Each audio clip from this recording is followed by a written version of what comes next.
Ladies and gentlemen, it is my honor to introduce to you the first keynote speaker who will be giving us more insight on the topic that has already been mentioned several times on this stage here today, wind energy as the economic driver for the Baltic states. Let's welcome on the stage the CEO of Ignitis Group, Mr. Darius Maikstenas. Welcome, Darius. Thank you. Ladies and gentlemen, ambassadors, dear colleagues, good morning. Thank you for inviting me to this important conference, which is, I think, when I was invited to make a keynote speech, the major kind of idea and request was to talk not so much about permitting or bureaucracies or technologies. It will be discussed during all the day in different formats by professionals. For us as the Ignitis Group, as we operate across three Baltic states, Finland and in Poland, it's very important to think about the economic trends and to really see what is the next thing, what is the next phase of growth for our home countries, which are Baltic countries. And frankly saying, I think if to look at the last 30 or 15 years in Baltic states, we achieved so significant economic growth. We are reaching European averages and even breaking European average in different KPIs. And strategic fundamental behind this enormous growth, in my opinion, was based on convergence. We were converging with the West, with Europe, and lately with European Union. And a lot of economic activities in different areas were related to convergence, which was fundamental force behind our growth. As a Baltic states, we did not made a lot of mistakes, so that's why we are so successful these days. But things are changing. And if you will open the news portals or radio or televisions, you will hear a lot of talks about United States and tariffs wars. And there are different kind of possibilities how to look at the latest developments, and having some distance from kind of emotions and politics which are surrounded by the latest developments of US administration. I would say probably we see some fundamental shift in the economic development, in the global economic development.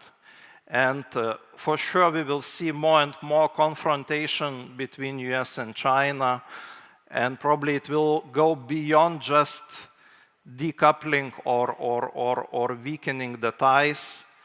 And Europe and European Union, earlier or later, will need to decide how to act. And if we will see some tariff barriers and more global clusters forming around the globe, most likely we can expect that Europe will need to have also some policies to protect the markets. And one of the examples is carbon adjustment mechanism, which is a kind of the vehicle how to protect internal industries from external imports. And we will see more and more inshoring activities, investments coming back from previously offshore establishments. And if we saw starting from 70s up to 20s, quite high amount of growth, global growth and global efficiencies which were gained due to offshoring, which was based mainly on the moving factories to the new destinations which enjoy multi-million cheap labor force and combining those efficiencies with quite efficient global trade system that made enormous growth, not only in the United States, not only in the Western world in Europe, but also in these emerging economies. But most likely, one of the scenarios we can predict, which will happen over at least next 2 decades, we will see less globalization and more clusterization, so to say. The first signal that something fundamentally is not healthy, we heard in 2020 during the COVID time, that countries understood that maybe global value chains became too lean and too global to ensure economic security for the biggest nations. Therefore, some efforts to return some industries and services back to Western countries will happen. So we will hear more and more talks about inshoring and friendshoring, not of everything, but especially strategic industries, military industries, heavy industries, electronics, AI value chain. Those inshoring and friendshoring trends most likely will become dominant in our region. And I think Baltic states are very much well prepared to take that chance. If our first growth was based on convergence strategies, that global shift from globalization and offshoring into inshoring could benefit Baltic states a lot. Let's just dig a little bit into fundamental success factors of inshoring. And for inshoring, first of all, we have to have land. We have to have land plots. And here in Baltic states, yes, we have quite low density of industries and population comparing to more developed Western countries. So on this scale, we have clear advantage. Then, not only in wind industry, but in all industries, fast bureaucracy, fast permitting is the key issue, and working intensively in this area, it's really impossible to be very competitive comparing to the larger nations. Then the core infrastructure like telcos, roads, energy grids, again, we have quite well established those already. And fourth one is the labor force. And labor force, during last couple of decades, they are quite a limiting factors for countries like Estonia, Latvia, and Lithuania to attract large industrial investments, because we just don't have multi-million population which could serve the needs of large investments. But this thing is changing due to accelerating of robotics and AI. And my kind of personal opinion is that probably the kind of very strong dedication of US to bet on offshoring is based also on the kind of belief, and in the next decade and 2 decades, we will see much less of need to have hundreds of thousands or million workers working in factories to be able to inshore those factories. So high level of robotics and AI will let inshore industries back to US and Europe without increasing significantly production costs due to new technologies. So that's, again, this is an opportunity for Baltic states. We don't have millions, and millions will be not needed for inshoring. Tens of thousands of skilled labor force in the region will be enough to take fair share of this trend. And the last one, and I think most strategic one, will become quite soon, is surplus and abundance of competitive and green energy. Other countries can have land plots, can have permitting, but only those regions who will be able to deliver competitive and quite enough green energy in the area will succeed definitely by attracting investments. And here, my friends, we have to change our mentality in Baltic states. Last 30 years, our energy strategies, not only in Latvia or Estonia and Lithuania, in all the region, they are very much import-focused. We had the advantage to lower energy prices, first importing quite a lot of energy from Russia. Also, we have quite established energy links to the Nordic countries, and many kind of developments, positive and negative, which were related to price levels across Baltic states, were based on how good are we on imports. This strategy, it's not sustainable anymore. If we will see a huge growth of inshoring and we will need additional sources of energy, nobody will lend us more cheap foreign energy to compete for inshoring investments.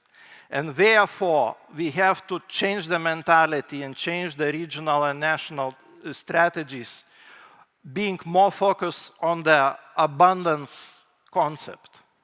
In European energy market, the pricing area which produces more than consumes has a average price advantage. In European energy system, electrons flow from the lower pricing zone to the higher pricing zone.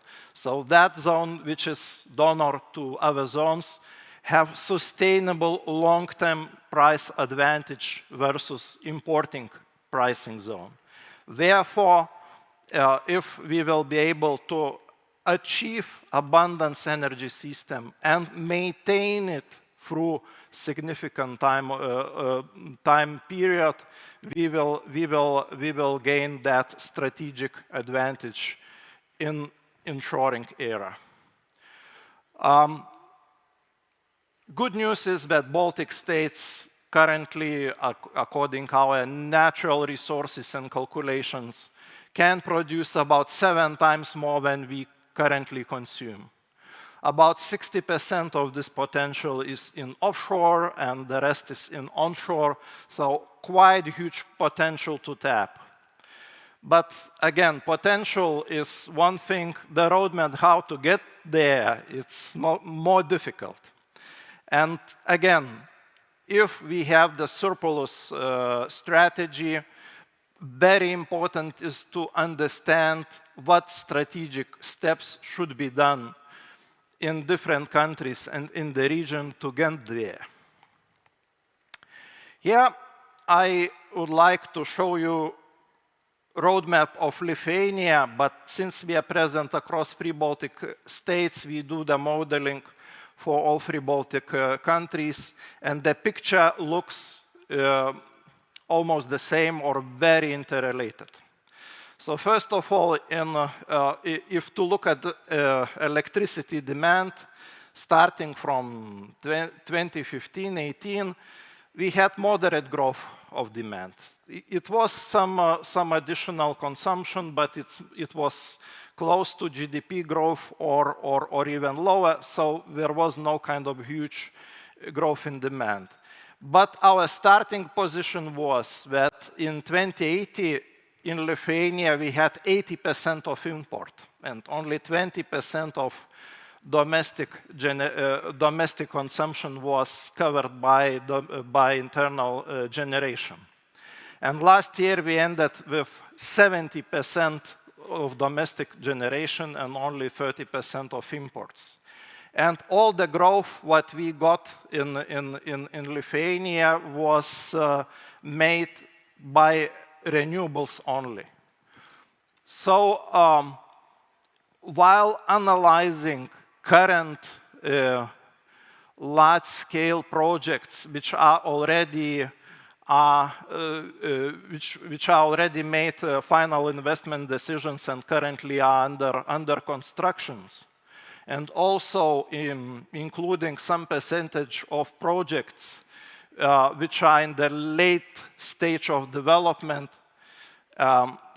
we are kind of pretty sure that around 2028, 2029 latest, in Lithuania, we will achieve 100% renewable generation versus domestic consumption.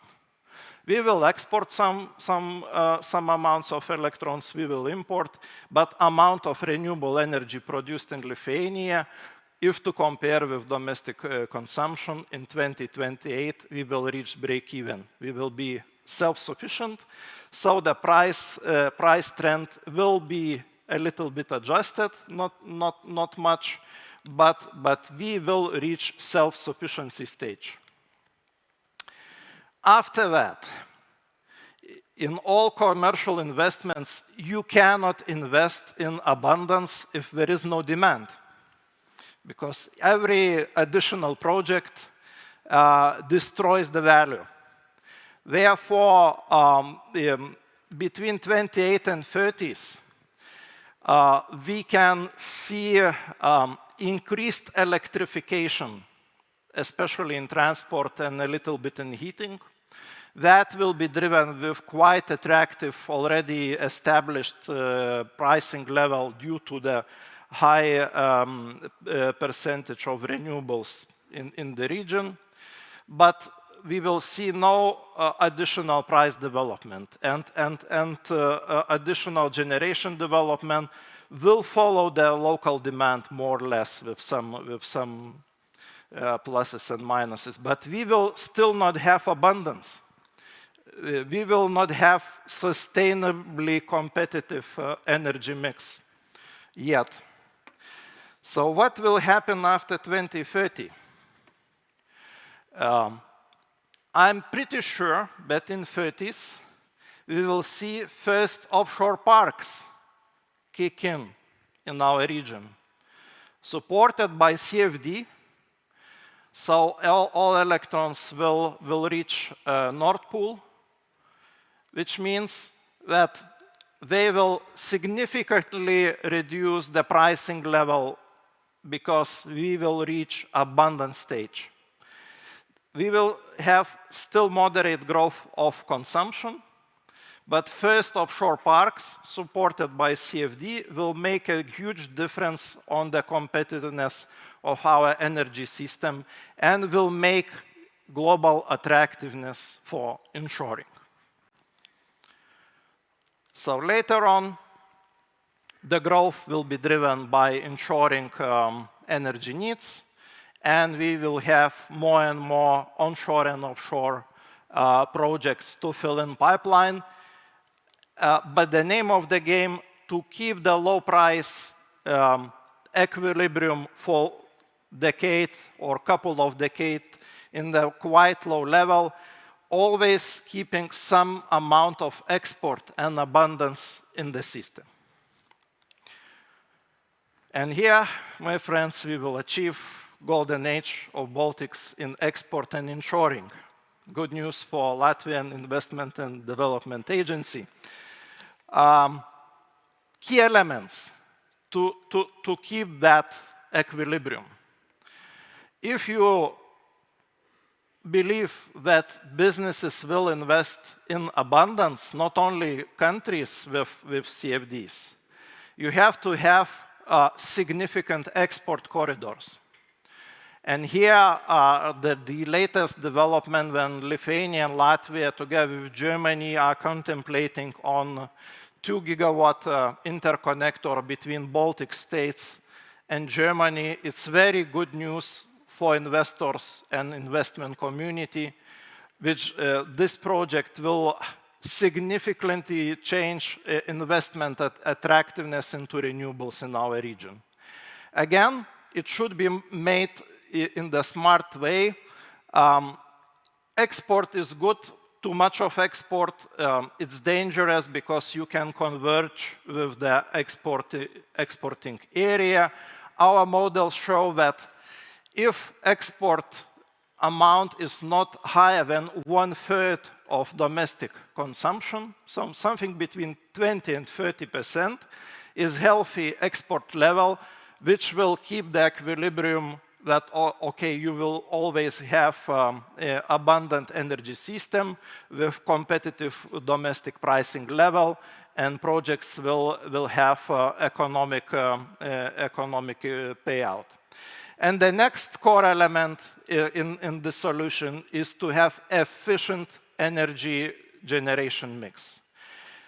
We will have some solar, but it's only complementary technology, and the majority of generation mix, which will be developed on the top of what we have right now, will be onshore wind, and some amount of offshore wind is necessary to have lowest prices, or how to say, grid and off-taker friendly output.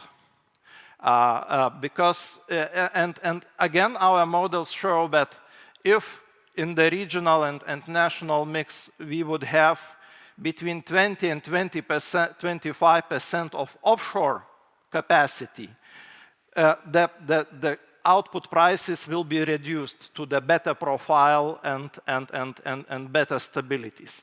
If amount of offshore is beyond 25%, since offshore is more costly, the prices are coming up. So to keep the right balance between onshore and offshore and a bit of solar is another element to have competitive output. So my last slide is addressing again Latvian Investment and Development Agency. From 2030s, all Baltic states will enter golden age of inshoring. So it's time to act now, because to insure some production into the country usually takes from 5 to 8 years. So we must act already now. Thank you very much.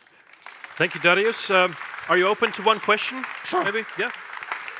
There's a clarification on the prediction, the scale that you showed. Yes. For Lithuania. People are wondering the self-sufficiency. It was by 2028. People are interested, like, what data is behind that prediction? Sounds maybe too good to be true, right? As I said, it's based on the hard data of currently projects under constructions or after FID phase, and some percentage of late-stage projects in Lithuania and in the region. So this year we entered synchronization project, and a lot of people were talking about synchronization. For me, synchronization happened 4 years ago, or even so after that it was autopilot. So for me, 28 self-sufficiency seems like, at least in Lithuania, it's also autopilot type of issue. But the huge issue is to break that self-sufficiency trap and to achieve abundant state in the energy mix. And that is the kind of, I think, most important strategic priority for our countries to contemplate on now. All right. Thank you. Thank you right now for the presentation. Thank you.